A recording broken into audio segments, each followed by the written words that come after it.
Hello दोस्तों, आप सभी लोगों का स्वागत है हमारे यूट्यूब चैनल स्टडी समागम पर।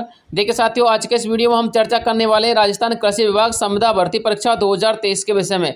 जैसा साथियों आप सभी विद्यार्थियों को पता है, हमारे इस चैनल के माध्यम से आप लोगों के लिए राजस्थान में जितने भी संविदा पर वैकेंसियाँ निकलती हैं उनके बारे में अपडेट दे दी जाती है। साथ में दोस्तों उनमें फॉर्म भरने का तरीका भी बताया जाता है, ठीक है ना। इसके अलावा साथियों राजस्थान में जितनी भी गवर्नमेंट वैकेंसी निकलती है उसके बारे में अपडेट, इन्फॉर्मेशन, न्यूज, नोटिफिकेशन सब कुछ आपको प्रोवाइड करवा दिया जाता है। एजुकेशन से संबंधित दोस्तों अपडेट हम आपको इस चैनल के माध्यम से देते रहते हैं। इसलिए साथियों यदि आप हमारे चैनल को सब्सक्राइब करके हमारे चैनल का पार्ट बन जाते हो तो साथियों आपको भी ये न्यूज, नोटिफिकेशन, अपडेट, इन्फॉर्मेशन सब कुछ टाइम टू टाइम प्रोवाइड हो जाएगा, ठीक है ना। इसलिए हमारे चैनल को सब्सक्राइब करके हमारे चैनल का पार्ट बन जाइए। और यदि ये वीडियो आपको पसंद आ जाए तो इस वीडियो को लाइक भी कर दीजिएगा और अपने दोस्तों के साथ शेयर भी कर दीजिएगा। तो देखिए साथियों, आज के इस वीडियो में हम चर्चा करने वाले हैं स्वामी केशवानंद राजस्थान कृषि विश्वविद्यालय 2023 में निकाली गई पदों के बारे में, ठीक है ना। देखिए साथियों, इसमें टोटल यदि हम पदों की बात करें तो टोटल 14 पद निकाले गए, यानी कि 14 पदों पर यहाँ पर भर्ती हो रही है। साथियों 14 पद वो मत समझना कि संख्या 14 है, वो वाली संख्या नहीं है साथियों। यहाँ पर साथियों पोस्टों की मैं बात कर रहा हूँ, ठीक है ना। यहाँ पर पोस्टों की मैं बात कर रहा हूँ, कौन कौन से पोस्ट यहाँ पर निकाले गए हैं। और साथियों उन पोस्टों में मैं आपको बता दूंगा कि इन पोस्टों में कितनी वैकेंसियाँ खाली पड़ी हुई हैं, ठीक है ना। वो मैं आपको आगे डिटेल से बता दूंगा। और साथ में दोस्तों आपसे ये भी कहना चाहता हूँ, जो कैंडिडेट 10वीं पास किए हुए हैं उनके लिए भी यहाँ पर मौका मिलेगा। 12वीं पास करने वाले अभ्यर्थियों के लिए भी यहाँ पर मौका दिया गया है, ठीक है। और जिन अभ्यर्थियों ने स्नातक कर रखा है साथियों वो भी यहाँ पर अप्लाई कर सकते हैं। और जिन्होंने मास्टर डिग्री कर रखी है वो भी अप्लाई कर सकते हैं। या फिर जिन किसी अभ्यर्थी के पास अनुभव है, इंजीनियरिंग जिन्होंने कर रखी है साथियों, अनुभव भी ले रखा है, तो उनके लिए भी साथियों यहाँ पर मौका दिया गया है। और यदि साथियों इसमें सैलरी की बात करें तो 16,000 से लेकर के 50,000 रुपये तक की सैलरी दी गई है साथियों। वो आपको पद के अनुसार सैलरी मिलेगी, ठीक है ना। पूरा डिटेल में आपको आगे इसमें समझा दूंगा, आप घबराइए ना, बस वीडियो को बिना स्किप किए एंड तक देखिएगा। और एक एक स्टेप को दोस्तों आपको अच्छी तरीके से समझना है, ताकि दोस्तों आपको एक एक स्टेप अच्छी तरीके से समझ में आ जाए, ठीक है ना। देखिए साथियों, सबसे पहले हम इस वैकेंसी के अंतर्गत बात करते हैं कि सर ये बताइए इसका नोटिफिकेशन कहाँ पर है। देखिए साथियों, पहले तो मैं आपको ये पूरा वीडियो समझा देता हूँ और इस वैकेंसी के बारे में बता देता हूँ। इसका दोस्तों मैं आपको इस वीडियो के अंत में यानी कि एंड में आपको इसके संबंध में नोटिफिकेशन दिखाऊंगा। यदि आप उस नोटिफिकेशन को पढ़ना चाहते तो नोटिफिकेशन को पढ़ सकते हो, ठीक है ना। अब बात करते हैं साथियों इसमें विभाग की कौन से विभाग ने इन पदों को निकाला है। तो साथियों राजस्थान कृषि विभाग ने इन पदों को निकाला है, ठीक है ना। अब बात करते हैं साथियों इसमें जो टोटल 14 पद थे वो कौन कौन से पद है, पहले उन पदों के बारे में जान लीजिए। फिर साथियों मैं आपको इन 14 पदों के बारे में डिटेल से समझा दूंगा, एक एक पद के बारे में स्पष्ट रूप से क्लियरिफिकेशन करूंगा, ठीक है ना। तो साथियों पद की यदि हम बात करें तो 14 विभिन्न पदों पर भर्ती की गई है, जो कि निम्न पद है। एक तो कुल सचिव का पद है, लेखा अधिकारी का पद है, सहायक कुल सचिव का पद है, ठीक है ना। इसके अलावा आपको एलडीसी, स्टेनोग्राफर, ड्राइवर, सहायक अभियंता और इसके अलावा कोच, ठीक है, तकनीकी सहायक या फिर अन्य पद भी आपको देखने को मिलेंगे। यानी कि टोटल 14 पद आपको देखने को मिलेंगे। बस आप थोड़ा सा इंतजार कर लीजिएगा, आपको डिटेल से समझा दिया जाएगा, ठीक है। यदि हम बात करें साथियों इसमें तिथि की, आपके जो फॉर्म भरने की तिथि है, तो फॉर्म भरने की तिथि क्या है, तो साथियों 3 अक्टूबर से इसके फॉर्म स्टार्ट होने वाले हैं और 6 नवंबर तक आपके इसके फॉर्म चलेंगे। यानी कि लगभग 1 महीने दोस्तों आपको इसमें फॉर्म भरने के लिए पूरा टाइम मिलेगा। आप दोस्तों अच्छी तरीके से जानकारी लेने के बाद ही फॉर्म भरना, ठीक है ना। उसके बाद दोस्तों यदि हम बात करें इसमें एज की, तो एज आपको 18 से लेकर के 40 वर्ष दी गई है। साथियों आपकी एज 6 नवंबर के दिन 18 वर्ष होना जरूरी है, ठीक है ना। इस बात को भी आप ध्यान में रख लीजिएगा। अब बात करते हैं साथियों इसमें आवेदन प्रक्रिया की, इसमें आवेदन कैसे किया जाता है। तो साथियों मैं आपको बताना चाहूँगा, आवेदन इसमें ऑनलाइन ई मित्र के माध्यम से करना होता है, ठीक है ना। ऑफलाइन आवेदन नहीं किए जाते, इस बात को भी आप अच्छी तरीके से समझ लीजिएगा, ठीक है ना। अब बात करते हैं साथियों इसमें वैकेंसी डिटेल की।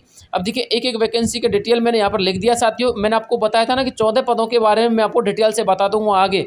तो साथियों अब इसमें आप पोस्ट देख लेना, वैकेंसी देख लेना, सैलरी भी इसमें दोस्तों मैंने साथ में लिख दिया और योग्यता भी मैंने आपको इसमें साथ में लिख दिया, ठीक है ना।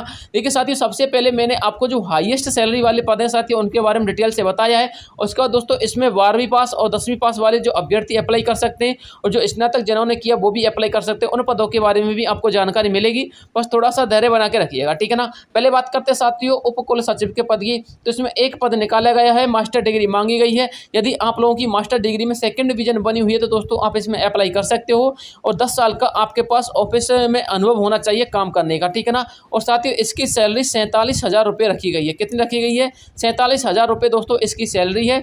उसके बाद दोस्तों आपका अगला पद आता है लेखा अधिकारी का। इसमें भी दोस्तों एक पद निकाला गया है, मांगी गई है और साथियों 2nd डिवीजन होनी चाहिए और 5 साल का साथियों आपके पास अकाउंटेंट का अनुभव होना चाहिए और इसमें भी दोस्तों 40,000 रुपये की सैलरी रखी गई है, ठीक है ना। इसके बाद साथियों आपका अगला पद आता है सहायक कुल सचिव का। इसमें साथियों 2 पद निकाले गए हैं, ठीक है। और यदि बात करें इसकी योग्यता की तो साथियों इसमें भी मास्टर डिग्री मांगी गई है और साथियों सेकंड डिवीजन होनी चाहिए मास्टर डिग्री में। आप आराम से सेकंड डिवीजन यदि है तो फॉर्म अप्लाई कर देना, फर्स्ट डिवीजन भी है तो भी अप्लाई कर देना, ठीक है ना। कहीं आपसे क्वेश्चन पूछने लग जाओ कि सर सेकंड डिवीजन ही मांगी है क्या, फर्स्ट डिवीजन नहीं मांगी क्या, ऐसा कुछ नहीं है। मिनिमम क्वालिफिकेशन सेकंड डिवीजन है, ठीक है ना। और 5 साल किसी यूनिवर्सिटी में ऑफिस का काम का अनुभव आपको होना चाहिए और इसकी भी सैलरी दोस्तों आपको 40,000 रुपये पर मंथ दी जाएगी, ठीक है ना। ये तो हो गए दोस्तों हमारे 3 अहम पद, यानी कि 3 महत्वपूर्ण पद जिनके बारे में साथ यदि आपके पास योग्यता है, क्वालिफिकेशन है तो दोस्तों आप इसमें अप्लाई कर देना। यदि आपके पास योग्यता क्वालिफिकेशन नहीं है तो आप आगे बढ़िए। आगे मैं आपको अपनी योग्यता के अनुसार, आप लोग की जो योग्यता है उसके अनुसार पद बताने वाला हूँ, ठीक है ना। पहले साथियों इन तीनों पदों के बारे में इसकी फॉर्म फीस देख लीजिए, फॉर्म फीस कितने लगने वाली है। तो इन 3 पदों की फॉर्म फीस अलग अलग है, यानी जो मैंने आपको ये तीनों पद बताए हैं इन तीनों पदों की फॉर्म फीस अलग अलग है और बाकी जितने भी पद है साथियों उन सभी पदों में फॉर्म फीस समान रखी गई है। अब देखिए साथियों इन तीनों पदों की जो फॉर्म फीस रखी गई है वो देख लीजिए कितनी है। जनरल कैटेगरी में यदि आप बिलोंग करते तो आपसे 1200 रुपये फॉर्म फीस ली जाती है। ओबीसी ईडब्ल्यूएस जो कैटेगरी वाले कैंडिडेट है उनसे 800 रुपये और SC ST वाले कैटेगरी के कैंडिडेट है उनसे 600 रुपये ली जाती है, ठीक है ना। साथियों यहाँ पर फॉर्म फीस भी तगड़ी ली जा रही है, सोच समझ के फॉर्म भरना। यदि आप योग्यता को बिलोंग कर रहे हैं तो ही फॉर्म भरना। एक बात और बता देता हूँ, यदि आप 2 फॉर्म अप्लाई करना चाहते तो 2 फॉर्म भी भर सकते हो, इस बात को भी आप ध्यान में रखना, ठीक है ना। लेकिन साथियों यदि आप 2 फॉर्म भरोगे तो 2 फॉर्म की आपको अलग अलग फीस कटानी पड़ेगी, इस बात को भी ध्यान में रखना, ठीक है ना।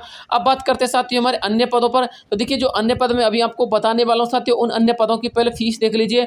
जो हमारे जनरल कैटेगरी के अभ्यर्थी है उसकी 800 रुपये है और हमारे ओबीसी और ईडब्ल्यूएस जो कैंडिडेट है उसकी 600 रुपये है और जो 400 रुपये साथियों हमारे SC ST वाले अभ्यर्थी की इनमें फीस निर्धारित की गई है, ठीक है ना। अब साथियों आप अपनी योग्यता के अनुसार और पदों के अनुसार डिटेल देख लीजिए, ठीक है। देखिए साथियों सबसे पहले हम चर्चा करते हैं सहायक अभियंता की। तो साथियों सहायक अभियंता का यहाँ पर एक पद दिया गया है। यदि आपने BE कर रखी है सिविल इंजीनियरिंग में या पर आपने सिविल इंजीनियरिंग कर रखी है और 10 साल का आपको अनुभव है तो दोस्तों इसमें फॉर्म अप्लाई कर देना और दोस्तों यहाँ पर लगभग आपके लिए 39,000 रुपये सैलरी दी जाएगी, ठीक है ना। उसके बाद दोस्तों यदि हम बात करें अगले पद की तो अगला पद है साथियों आपका कोच का, ठीक है ना। कोच का दोस्तों एक पद निकाला गया है, आपको दोस्तों स्नातक इसमें मांगी गई है और साथ में दोस्तों आपके पास स्पोर्ट का डिप्लोमा होना चाहिए। डिप्लोमा भी साथियों आपके पास नेशनल इंस्टीट्यूट का होना चाहिए, ठीक है ना। और इसकी भी साथियों यदि हम बात करें सैलरी की तो दोस्तों 39,000 रुपये इसकी सैलरी यहाँ पर दी जा रही है आपको, यहाँ पर ये पर मंथ सैलरी मिलेगी, ठीक है ना। इसके बाद दोस्तों यदि हम बात करें तकनीकी सहायक की तो तकनीकी सहायक के यहाँ पर 23 पद निकाले गए हैं जो कि साथियों बहुत अच्छे खासे पद हैं। इनमें भी साथियों आप अप्लाई कर सकते हो। यदि साथियों आपने BSc कर रखा है लेकिन BSc एग्रीकल्चर से होना चाहिए। साथ में दोस्तों आपके पास यदि 50% भी बनी हुई है, यानी कि मिनिमम यदि आपके पास BSc में 50% है तो भी दोस्तों इसमें चल जाएगी, ठीक है ना। यदि आपने BSc एग्रीकल्चर से नहीं कर रखी है तो दोस्तों हॉर्टिकल्चर से आपको करी हुई होनी चाहिए। इसकी जो सैलरी है साथियों वो है आपको पर मंथ 26,000 रुपये। देखिए साथियों यहाँ पर जो सैलरी मिलती है वो गवर्नमेंट के नियम के अकॉर्डिंग मिलती है। ये पद साथियों एक तरह से आप संविदा पे मत समझिए, इनको एक तरह से आप समझ लीजिए सरकारी, ठीक है ना। यहाँ पर सारे के सारे सरकारी फंड वगैरह सब कुछ मिलते हैं सरकार के हिसाब से। दोस्तों प्रोबेशन पीरियड भी होता है, गवर्नमेंट यहाँ पर दोस्तों एम्प्लॉय आपको लगाया जाता है, ठीक है ना। ये दोस्तों एक तरह से संविदा नहीं है साथियों, परमानेंट है, एक तरह से ये समझ लीजिए दोस्तों सरकारी आप कर्मचारी बन जाओगे, ठीक है ना। उसके बाद दोस्तों यदि हम बात करें अगले पद की, अगला पद है दोस्तों आपका तकनीकी सहायक, मैंने आपको बता दिया फार्म मैनेजर का, ठीक है ना। इसको हम फार्म मैनेजर भी कहते हैं। उसके बाद है दोस्तों प्रयोगशाला सहायक। अब प्रयोगशाला सहायक के लिए दोस्तों आपके पास क्या क्वालिफिकेशन होनी चाहिए वो देख लीजिए। यहाँ पर दोस्तों आपके टोटल 12 पद निकाले गए हैं प्रयोगशाला सहायक के और यहाँ पर साथियों आपके पास 12th होनी चाहिए, ठीक है ना। 12th साथियों आपके पास साइंस से होनी चाहिए। यदि साथियों आपने 12th साइंस से नहीं कर रखी है तो आप एग्रीकल्चर से यदि 12th किए हुए हो तो दोस्तों इसमें अप्लाई कर सकते हो और 26,000 रुपये इसमें आपको सैलरी दी जाएगी, ठीक है ना। इसके बाद दोस्तों यदि हम बात करें इसमें अन्य पद की, अगला पद है दोस्तों आपका एग्रीकल्चर सुपरवाइजर का। दोस्तों एग्रीकल्चर सुपरवाइजर के 4 पद है और इसमें आपको 12th पास होनी चाहिए, वो भी साथियों एग्रीकल्चर से होनी चाहिए और यहाँ पर आपको 26,000 रुपये देखने को मिलेंगे पर मंथ, ठीक है ना। अब बात करते हैं साथियों अपने अगले पद की। अगला है दोस्तों LDC का, यानी कि लॉ डिवीजन क्लर्क का। दोस्तों यहाँ पर आपको 12th पास मांगी गई है। ये 12th पास साथियों आपकी किसी भी सब्जेक्ट से हो। यहाँ पर टोटल पदों की संख्या की बात करें तो 33 पद निकाले गए हैं। साथ में दोस्तों आपके पास एक कंप्यूटर डिप्लोमा होना चाहिए या फिर आपको RCIT डिप्लोमा भी इसमें अप्लाई कर सकते हो, ठीक है ना। यदि RCIT डिप्लोमा नहीं है तो दोस्तों कोई भी डिप्लोमा इसमें आपको चलेगा और इसमें जो आपकी स्टार्टिंग सैलरी रहेगी साथियों वो रहेगी 15,000 रुपये, ठीक है ना। इसके बाद दोस्तों आपका अगला पद है इसमें स्टेनोग्राफर का। स्टेनोग्राफर के दोस्तों इसमें टोटल 9 पद निकाले गए हैं, ठीक है ना। और साथ ही यदि इसकी योग्यता की बात करें तो योग्यता आपकी 12वीं पास रखी गई है। साथ ही ये 12वीं पास आपकी किसी भी सब्जेक्ट से हो सकती है। इसके अलावा साथियों यहाँ पर आपको ना तो कोई कंप्यूटर डिप्लोमा चाहिए साथियों, लेकिन यहाँ पर आपके पास एक स्किल टेस्ट होगा। क्या होगा साथियों? एक स्किल टेस्ट होगा और स्किल टेस्ट में दोस्तों आपसे टाइपिंग मांगी जाएगी और टाइपिंग की यदि बात करें तो दोस्तों 80 वर्ड पर मिनट के हिसाब से, यानी कि 80 WPM, याद रखना इस चीज़ को, 80 वर्ड पर मिनट के हिसाब से आपसे टाइपिंग मांगी जाएगी और दोस्तों 10 मिनट का आपका टाइपिंग टेस्ट रहेगा, ठीक है ना। और यहाँ पर सैलरी की बात करें तो 15,000 रुपये आपकी इसमें सैलरी आपको देखने को मिलेगी, ठीक है। अब बात करते हैं साथियों अपने अगले पद की। अगले पद है दोस्तों इसमें ड्राइवर का, ठीक है ना। देखिए साथियों ड्राइवर के इसमें टोटल 2 पद आए हैं। 2 पदों में साथियों एक तो आपके पास 10वीं जो है पास होनी चाहिए। इसके बाद दोस्तों आपके पास ड्राइवर का लाइसेंस होना चाहिए, हैवी लाइसेंस है तो भी चलेगा, लाइट लाइसेंस है तो भी चलेगा, ठीक है ना। यदि साथियों इसके अलावा आप लोगों ने ITI कर रखी है तो आपको इसमें प्राथमिकता दी जाएगी। यदि आपके पास ड्राइविंग अनुभव है, यानी कि आप इसमें ड्राइविंग लाइसेंस के साथ साथ अनुभव भी लगा देते हो, तो भी दोस्तों आपको इसमें प्राथमिकता दी जाएगी, ठीक है ना। इसके बाद बात करते हैं साथियों आपकी अगली पोस्ट की। अगली पोस्ट है आपकी प्रयोगशाला सहायक या फिर लैब टेक्नीशियन, ठीक है ना। तो देखिए साथियों इसमें आपके पास क्या क्वालिफिकेशन होनी चाहिए, BSc होनी चाहिए, वो भी साथियों आपके साइंस स्ट्रीम से होनी चाहिए या फिर होम साइंस से होनी चाहिए, ठीक है ना। या फिर दोस्तों आप एग्रीकल्चर से BSc किए हुए हैं तो भी चल जाएगा और सैलरी आपको 26,000 रुपये मिलेगी। इसके बाद साथियों आपका अगला पद है प्रोग्राम सहायक का। यहाँ पर टोटल 7 पद निकाले गए हैं। कितने पद हैं? 7 पद हैं। और साथियों क्वालिफिकेशन की बात करें तो BSc साइंस मांगी गई है। यदि आपने BCA कर रखा है तो भी चल जाएगा, ठीक है ना। यदि आपने IT कर रखी है तो भी चल जाएगी, ठीक है ना। इसके बाद बात करते हैं साथियों अपने नेक्स्ट पोस्ट की। नेक्स्ट पोस्ट है आपके साथ इसमें सिविल इंजीनियरिंग की। साथियों सिविल इंजीनियर की इसमें टोटल 1 पोस्ट निकाली गई है। कितनी पोस्ट है? टोटल 1 पोस्ट है साथियों। और साथियों इसके लिए जो क्वालिफिकेशन मांगी गई है साथियों वो है आपकी सिविल इंजीनियर। क्या साथियों? यदि आप लोगों ने सिविल इंजीनियरिंग कर रखी है तो दोस्तों आप इसमें अप्लाई कर सकते हो, ठीक है ना। अब बात करते हैं साथियों आपके चयन प्रक्रिया की। आपका चयन कैसे होगा? तो देखिए दोस्तों एक तो आपका इसमें एग्जाम होगा, पहली बात समझ लीजिए। एग्जाम हो जाने के बाद दोस्तों आपका स्किल टेस्ट होगा। जब आपके एग्जाम और स्किल टेस्ट दोनों कंप्लीट हो जाएंगे तो दोस्तों आपका डॉक्यूमेंट वेरिफिकेशन होगा, ठीक है ना। इसके आधार पर दोस्तों आपका चयन होगा। अब देख लीजिए साथियों आप लोगों का वो नोटिफिकेशन जिसकी दोस्तों आप लोगों की बहुत ज़्यादा डिमांड आती है कि सर हमको वो नोटिफिकेशन दिखा दीजिए। तो देखिए साथियों नोटिफिकेशन में साफ साफ लिखा हुआ है स्वामी केशवानंद राजस्थान कृषि विश्वविद्यालय, राष्ट्रीय राजमार्ग संख्या 15, श्री गंगानगर रोड, बीचवाल, बीकानेर, राजस्थान से इसको निकाला गया, ठीक है ना। रोजगार विज्ञप्ति के यहाँ पर लिखा हुआ है, दिनांक यहाँ पर 21/9/2023 को ये विज्ञप्ति निकाली गई है, ठीक है। और इस विज्ञप्ति के बारे में दोस्तों आप डिटेल से पढ़ना चाहते हो तो यहाँ पर सब कुछ डिटेल से लिखा हुआ है। पूरी पोस्टों के बारे में, सारे के सारे पदों के बारे में लिखा हुआ है, सारे पदों के बारे में पढ़ सकते हैं। और दोस्तों यहाँ पर इसकी तिथि भी लिखी हुई है, 3 अक्टूबर 2023 से शुरू है और 6 नवंबर 2023 को आपके फॉर्म बंद हो जाएंगे, ठीक है ना। और साथ ही यहाँ पर आपको सिग्नेचर भी दिखाई दे जाएंगे। कुल सचिव के यहाँ पर सिग्नेचर हो रहे हैं और कुल सचिव का नाम है अजीत कुमार गोदारा, ठीक है।